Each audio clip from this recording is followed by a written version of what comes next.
Hola, ¿qué tal, queridos hermanos y amigos que siempre están en sintonía con su programa Mundo Cristiano, hoy viernes, sección juvenil? Quien les habla, su hermana y amiga Joana Ulises, quien le estará haciendo compañía el día de hoy, al junto de mi querido hermano Arturo Peguero. Muchísimas gracias en este día, ya, ¿verdad? Estamos ya para despedir Así el es. mes de la Reforma Protestante. Tuvimos la oportunidad de ser quien iniciara este tema y también nos corresponde concluir con el tema de la reforma Ciertamente. durante este mes. Sí, cierto. Siempre le damos gracias a Dios por esos privilegios que nos brinda de hablar de la palabra del Señor. Y les recordamos a ustedes que este programa es dirigido por la Iglesia de Dios de la Profecía Central. Estamos ubicados en el Espaillat número 86, dirigida por nuestro hermano Alvin Carrasco. Tenemos servicios presenciales los martes de estudios bíblicos a partir de las 7 de la noche. Los jueves con servicios evangelísticos a partir de las 7 igual de la noche, los sábados servicios juveniles a partir de las 5:30 de la tarde y los domingos iniciando con nuestra escuela dominical a partir de las 8 de la mañana y seguido con nuestro servicio de acción de gracia. Usted está más que invitado en compartir con nosotros en nuestros servicios para que brindamos adoración a nuestro Señor Jesucristo. Y sobre todo recordarle a ustedes que nos escuchan a través de Radio Ven que estamos por la plataforma de YouTube con nuestros programas en el canal de Mundo Cristiano IDP. Puede encontrar todos nuestros programas, todos los temas que hemos trabajado durante este mes y los meses anteriores para que sea de edificación para sus vidas. Así es, y a través del 54, la Kennedy Astor, Sí. estamos a través de todo el este del país, el Mundo Cristiano Televisión, y también el 74 para la zona de Punta Gana y Bávaro, ¿verdad? Ya para el mes de noviembre estaremos ya a nivel nacional el programa de Mundo Cristiano. Así que ya usted sabe, hermanos, estamos cada día más creciendo y Sí, eso es interesante. nos estamos expandiendo, que para eso estamos, para llevar la palabra del Señor en nuestro trabajo. Y el día de hoy vamos a estar con una interrogante. ¿Por qué debemos de celebrar o recordar la Reforma Protestante? Es un tema que usted se preguntaría, ¿por qué debemos de hacerlo? Pero antes debemos de mencionar que este domingo 31 estaremos celebrando el Cierto. Día de la Comunidad Evangélica. Así es, para este domingo 31 de octubre, se estará celebrando, mejor dicho, el Día de la Comunidad Evangélica y Protestantes, bajo la ley que fue instituida, la ley 331-09. Esa ley fue una iniciativa legislativa del exdiputado y pastor Carlos Peña, el ingeniero Carlos Peña, y lo hizo coincidir con la Reforma Protestante, ya que este evento es el evento más importante de lo que es, vamos a decir, los últimos tiempos o los tiempos modernos, después de Pentecostés, el evento más importante de la humanidad, entendemos que es Reforma Protestante, ya que es una revolución de cosmovisión porque incidió en todas las áreas de la sociedad. Es así, y nosotros como creyentes debemos de conocer nuestra historia y celebrarlo sobre todo. Celebrar y conocerla. Y pensaba, líder, que nosotros anteriormente, nuestra nación, celebraba más lo que era la festividad de Halloween. Pero hoy ¿Cierto? en día, porque hemos decidido un grupo de levantar lo que verdaderamente se conmemora para estos meses, ya se ha tornado, Así la es. historia ha cambiado. Ciertamente, y fue un empuje, me acuerdo yo que una de las personas que tuvo esa inquietud, cuando se hablaba mucho de esta actividad que coincide con la Reforma Protestante, fue la doctora Dashmaridia Samuel. Y yo le digo a ella, usted fue quien me introdujo a la Reforma Protestante. Y ella como que se quedaba, porque todos los años yo tenía que buscar información y hablar de la Reforma Protestante.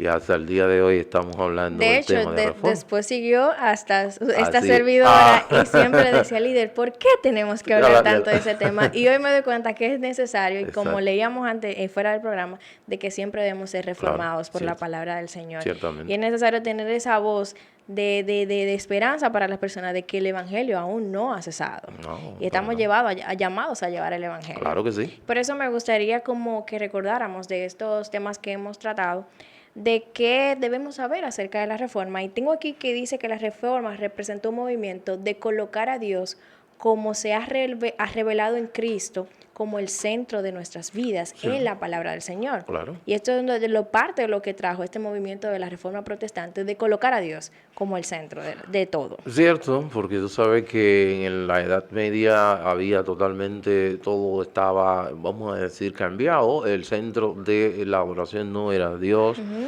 sino más bien el hombre. Y eso es lo que hace la reforma, poner a Dios en el centro por medio, claro, de las escrituras, que por eso que usted tiene en su iglesia, su congregación, usted tiene un púlpito en el centro. Ese púlpito en el centro es una herencia reformadora que está, vamos a decir, simbolizando que todo lo que pasa en lo que es esa liturgia que nosotros hacemos debe girar en torno a la palabra de Dios. Si usted no sabía por qué en su iglesia, en su congregación, el púlpito está en el centro, bueno, esa es una herencia reformada.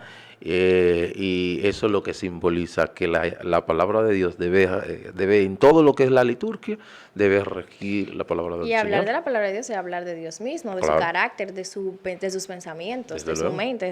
Se plantea ahí. Y también mencionar, vamos a hacer esto un poquito breve, esta parte, de que hablábamos de por qué no figuraba o por qué no figura el Espíritu Santo en las cinco solas, y también recordar las cinco solas que las chicas trataron esos temas de Cierto, manera excelente. cierto. Y es muy importante, y es reconocer que solo escritura, de colocar la palabra de Dios como la regla de fe y práctica para el creyente. También solo Cristo, solo fe, solo gracia y solo para la gloria de Dios. Es algo que mueve y trae la reforma protestante a nuestras vidas, que debemos de conocer. Claro, y hablamos, decíamos en ese punto, en ese tema que tratamos, porque no se encuentran no se encuentran una dentro de las olas, la sola Espíritu Santo, pudiéramos Exacto, decir. hacer una individual. Exactamente, y nosotros decíamos porque, bueno, no era el tema del momento, no estaba en debate la obra del Espíritu Santo, y tampoco estaba en peligro, en riesgo, ¿verdad? Tampoco, si entiende, también entendíamos y hablábamos de que el Espíritu Santo detrás de cada una de estas olas se encontraba. En sola Escritura entendemos nosotros y sabemos que el Espíritu Santo, el arma, como establece Efesios capítulo 6, versículo 14, que el arma de el Espíritu Santo es la palabra de Dios, es lo que usa el Espíritu Santo para la convicción de la persona,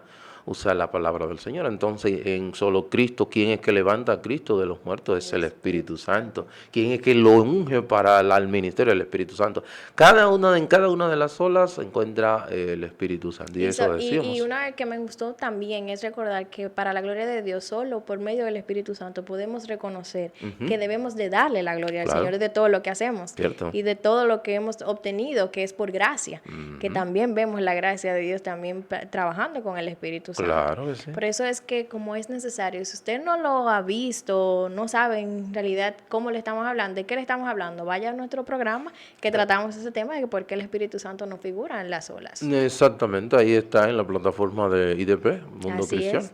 Y entonces vamos a hablar de por qué nosotros debemos de celebrar la reforma protestante. Porque deberíamos, hay muchas personas y hay un pueblo todavía, y hay muchas personas ya que están abrazando la idea de la celebración, y otros que han entrado, les ha gustado bastante. He escuchado testimonio de personas que les ha gustado bastante el conocer su origen, la historia y demás.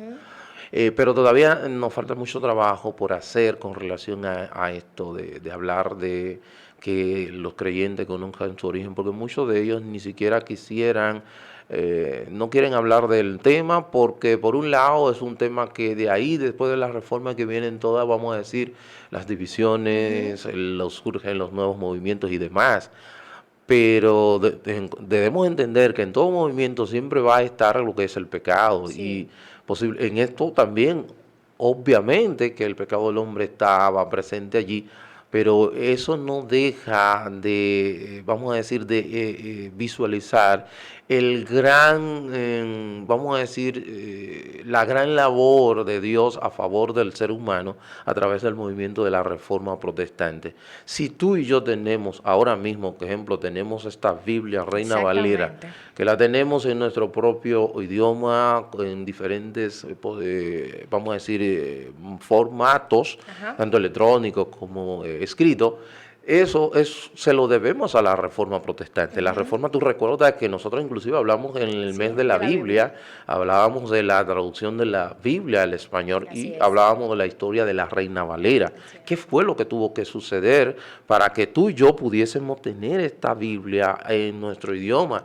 Y costó la vida de personas. Es el caso, ejemplo, estas dos personas que figuran. ¿Por qué se llama la Biblia que tú tienes, la que más lee, Reina Valera? Bueno, es en honor a estos dos monjes, porque eran monjes ellos, que se escaparon de un monasterio, que me refiero a Casiodoro de Reina y a Cipriano de Valera. Y en honor a ellos se ponen los dos apellidos, Reina Valera. Y esas dos personas, dicho sea de paso, en el monasterio donde ellos se encontraban, era uno de los depósitos donde Julián Hernández, Julianillo, tenía para esconder los Nuevos Testamentos de Juan Pérez de Pineda, que recuerda que él estaba introduciendo en esta pequeña reforma que se da acá en España, y que ellos decían como que era algo diabólico porque no entendían el porqué, como que cuando llegaban a los centros de revisión aduanales, marítimos y terrestres,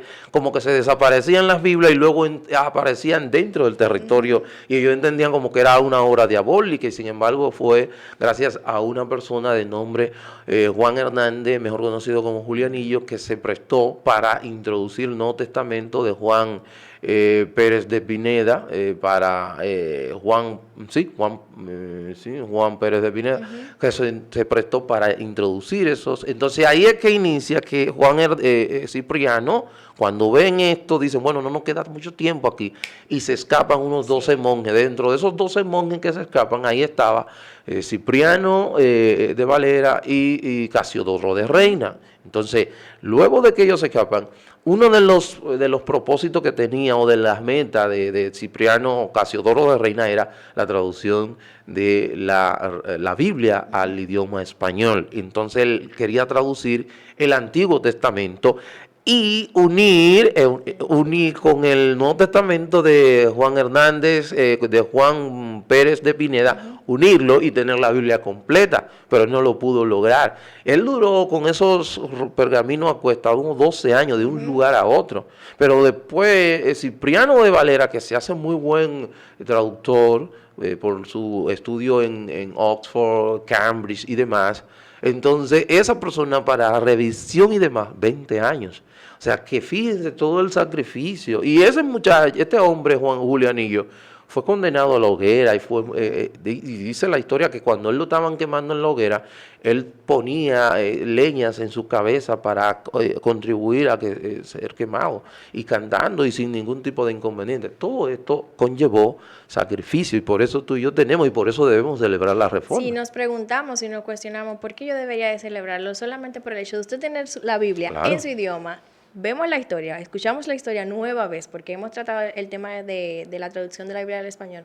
Eso nos tiene que llenar de regocijo, de saber que tenemos el privilegio de tener la escritura en nuestro idioma, y que esto también fue parte de lo que hizo la Reforma Protestante, y que nos debe llevar a celebrar de poder tener el conocimiento de la palabra del Señor en nuestro idioma. Y como usted mencionaba, en cualquier dispositivo, o sea, donde quiera que estamos, podemos leer la palabra con libertad, porque también no es que estamos siendo oprimidos a leer la palabra del Señor, sino que tenemos la libertad de conocerla, y eso debe de ser un motivo de nosotros celebrar como comunidad cristiana protestante de que tenemos la Escritura en nuestras manos. Claro que sí. Recuerden que el apellido de protestante por en el 1529, con relación a la protesta de Espira, y unos se protestaron porque en los lugares donde no estaba la reforma operando, iban a continuar persiguiendo y, vamos a decir, condenando a esas personas que predicasen el Evangelio. Entonces ellos elaboraron un documento donde dice, protestamos por tal cosa, protestamos. Y entonces en cada punto de eso decía protestamos, y de ahí el término de protestante. Un punto que tengo aquí, líder, y es que ¿por qué debemos de celebrar la reforma? Y es que si sabes que tu trabajo secular glorifica a Dios tanto como trabajo de pastor, como de un pastor, debemos de celebrar. Algo que trajo la reforma, y fue lo que vimos y pudimos estudiar, es que entendimos que todo surge para la gloria de Dios porque estamos delante de la presencia del Señor, y que si estamos trabajando de forma secular es un asunto de glorificar a Dios sin importar que sea solamente en la congregación. O sea, que desmonta la idea de que solamente dentro de la congregación estamos para darle la gloria a Dios, sino que hasta en nuestros trabajos de forma secular estamos para darle la gloria al Señor. Claro que sí, eso se debe a lo que es la vamos a decir, universalidad del sacerdocio, según el libro de Pedro, primera de Pedro capítulo 2, versículo 9, que dice: más vosotros sois linaje escogido, real sacerdocio, nación santa, pueblo adquirido por Dios. O sea, que nosotros como somos sacerdotes, entonces donde quiera que tú estés, cualquier función que tú estés realizando, tú lo estás realizando para la gloria de Dios, dicho sea de paso. Por esos países nórdicos, esas personas que abrazaron la cosmovisión bíblica, querían dar la excelencia para la gloria de Dios, porque no solamente estaban mirando al jefe, sino que ellos entendían que lo que hacían, donde quiera que lo hacían para la gloria de Dios. De hecho, Martín Lutero decía que el trabajo que hacía la conserje que limpiaba el templo donde él predicaba era tan digno como lo que él hacía de la predicación. Entiéndase que una persona, ejemplo, un ingeniero cristiano, un conserje, un abogado, un profesor, un barrendero, un plomero, óyeme, es tan amado por Dios como el pastor Alvin Carrasco, que predica los domingos en el templo, o el pastor Ezequiel Molina Rosario, que predica porque lo está haciendo para la gloria de Dios. Entonces esa es la idea que el reformador, vamos a decir, proyectó, y muchos abrazaron, y esa es la idea que nosotros debemos abrazar, porque en países como los nuestros hemos abrazado una idea de que hay trabajo, unos más dignos que otros, y por eso hay muchos que se avergüenzan de que lo vean haciendo tal o cual cosa. Exactamente, y lo pensamos, y podemos hablarlo como estamos en el mundo juvenil, de que hoy en día los jóvenes ven más bien una competencia en cuanto a que mi amigo, mi compañero esté en una posición, pero mira donde yo estoy trabajando. Exacto. Y estamos como en una lucha de intereses y de competir de posición, que se nos olvida darle la gloria a Dios. Si estamos en un trabajo que se considera menor, porque son dignos todos los trabajos, claro, porque es un trabajo, usted debe de entender que donde usted está es para darle la gloria a Dios. Y si usted entiende, no, que mi trabajo es un tanto mediocre, no, glorifique a Dios y hágalo con excelencia para Dios. No solamente pensar en una retribución por lo que hago, sino glorificar a Dios. Y esto es lo que trae la Reforma Protestante. Y es un motivo de celebración también. Hay un punto que me gusta mucho, y es que en esta semana he estado viendo muchas predicaciones expositivas, y algo que trae la Reforma y que debemos de celebrar es la predicación expositiva, que si nos ponemos a ver nuestra cultura, nuestra nación, nuestro círculo no es muy dado. No es muy dado, ni lo entiende, ni lo conoce tampoco. Ni lo practica en cuanto a las exposiciones expositivas. Más bien la ven como algo aburrido, porque no conquisto a nadie cuando tengo que estar seduciendo con la palabra del Señor. Más bien como que me desmonto, y como usted hablaba al inicio, del significado que tiene el altar en el centro. De que si estamos predicando, no le ponemos atención al altar ni a la palabra del Señor, y nos movemos y hacemos llamado y brindamos algo que no es una exposición, es una predicación expositiva de la palabra del Señor. Así es. Y cuando hablamos de predicación expositiva, es que tú vas a sacar la información del texto y la vas a exponer, vas a desempacar la información que hay, y se la va a llevar al oyente de una manera clara y que él pueda digerir. Esa es la idea, y la palabra dice también en el libro de Salmos, en el 119, me parece que dice que, 130, que la exposición a tu palabra la exposición de tu palabra hace sabio al sencillo. Entonces, eso es lo que me va a hacer, y voy a equipar a la persona. La persona que predique positivamente, una de las cosas que hace, que a la vez que está predicando y confrontando a la persona, está enseñando al que lo está escuchando. Así es, directamente, porque así trabaja la palabra del Señor. Y algo que conlleva las predicaciones expositivas es que nos lleva a estudiar la palabra. Y como leía y estudiaba en esta semana, de que conocer la palabra del Señor para yo hacer una predicación expositiva no son 15 o 10 minutos diarios, No, es horas y horas, claro, porque es un trabajo de llevar el mensaje de la verdad de Cristo. claro. No es un asunto de que yo asumo o las exposiciones temáticas que muchas veces se dan, Sí, de que yo entiendo que tal cita quiere decir tal cosa y expongo en base a eso sin ningún otro soporte bíblico. pues esos son más bien interpretaciones alegóricas que Ajá. hoy día son las que mayormente están en nuestros púlpitos y lamentablemente en nuestras congregaciones las predicaciones alegóricas son las que más se están consumiendo y es muy lamentable porque eso te lleva a muchos errores. De hecho, podemos ver en el pueblo de Dios o en el pueblo evangélico mucho desconocimiento en cuanto a la salvación, a la justificación. Sí, que son temas básicos. Exactamente, temas básicos para la vida cristiana que debemos de manejar y conocer de cómo hemos sido salvados y cómo somos justificados mediante la fe. Si no la conocemos, no lo podemos enseñar. Ciertamente. Entonces, el llamado es de que celebremos la reforma haciendo predicaciones o teniendo predicaciones expositivas. Si no lo sabe hacer, busque, investigue, porque es que es una responsabilidad, es un trabajo muy importante el de llevar la palabra de verdad. No de acuerdo a mi interpretación, porque ella misma dice en el libro de Pedro de que la palabra de Dios no es de interpretación personal. No, para nada, eso es así. Eso es algo que debemos de conocer. Y otro punto que tengo es que si estamos acostumbrados a escuchar el evangelio de la justificación por fe, por gracia, a través de la fe, debemos de celebrarlo. Claro, claro. Hablar de justificación, líder. De hecho, ese es el punto, dicho sea de paso, dice que esa fue la causa material, porque la causa formal fue la sola escritura. Sola escritura fue la causa formal, la sola por fe es la causa material. Es como que dentro del envase, es como que la sola escritura le daba la forma a lo que es del contenido, que era la justificación por fe, por gracia, por medio de la fe, que no tenía que, no es a través de obra y demás. Yo sé que el tema de la justificación es un tanto largo para exponerlo, pero a la gente que nos escucha y tal vez no está asociada a eso, ¿qué es la justificación? De forma breve. De una manera breve, justificación es cuando yo soy declarado delante de Dios justo. En el tribunal de Dios yo no tengo cuenta pendiente para Dios, porque por medio de la fe esos méritos de Cristo fueron vamos a decir, ¿cómo es? Imputado, es la palabra que estaba buscando, a mi cuenta, o sea, cargado a mi cuenta y mis pecados fueron pagados por Cristo. Entonces, delante de Dios estoy sin culpa. Y si lo vemos en cuanto a lo que surgía y la necesidad de esa reforma, estaba planteando eso, porque veíamos que la iglesia era la soberana y la mediadora en cuanto al pueblo. Entonces ahí vemos que la justificación viene a través del sacrificio de Cristo, quien carga nuestras deudas y Él se hace responsable de ellas. Delante de Cristo somos justificados por ese sacrificio. Claro que sí.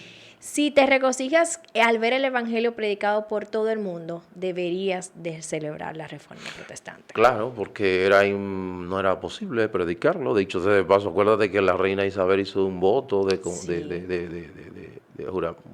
juramento, hizo un juramento diciendo que en el momento que ella llegara al trono iba a hacer hasta lo imposible por erradicar la herejía de lo que era el imperio. Y fue terrible la reina Isabel y su esposo Fernando con relación a la Inquisición. También una de las cosas que también contribuyó la reforma fue que, ejemplo, el pastor que hoy día es casado, no había posibilidades de casamiento, aquí habla de que se predicaba el celibato. Sí. La iglesia de Roma predicaba y predica que vamos a decir, la posición más santa del individuo se encuentra en lo que es una persona célibe, y Martín Lutero entendió que no, y dicho sea de paso, ayudó a escapar a algunas monjas de un convento, y después que la ayuda a escapar, luego tiene que buscarle a algunas de ellas esposos, y una de ellas fue su esposa, que fue Catarina de Bora. Catarina, ¿cómo es? Catarina se me escapó el nombre de Catarina. Yo soy mala con los Catarina nombres, Catarina se me escapó el nombre. Catarina. Los apellidos se me han a mí los nombres y los apellidos no soy buena con eso. Pero recordarles que ya no tenemos más tiempo, ok. de que es necesario que celebremos con conocimiento la Reforma Protestante. Si usted entiende por qué yo debería de celebrar estos puntos que hemos tocado, usted quiere ir más a fondo, vaya a la Escritura y podrá ver el motivo de celebración de la Reforma Protestante, de que hoy podemos predicar el Evangelio, el verdadero Evangelio que plasman las Escrituras. Y sobre todo, usted que ha conocido la palabra del Señor, comparta a otros el Evangelio de salvación, sin agregarle, sin quitarle, simplemente lo que establece la palabra del Señor, porque estas son las que hacen el trabajo en las vidas. Y si usted sigue preguntando, la Reforma protestante no solamente se quede durante este mes, sino que día tras día conozca su historia y conozca el Evangelio de salvación. Así es. Felicitaciones, el Día de la Comunidad Así es, Evangélica. celebrémoslo, claro, de la forma correcta, Ajá. sabiendo qué estamos celebrando Así y es. por qué, y sobre todo, compartir el Evangelio, que Así para es. eso fuimos llamados. Claro que sí. Para su hermana y amiga Joana Ulises, ha sido más que un placer. Dios bendiga, Arturo Peguero. Nos vemos en una próxima entrega.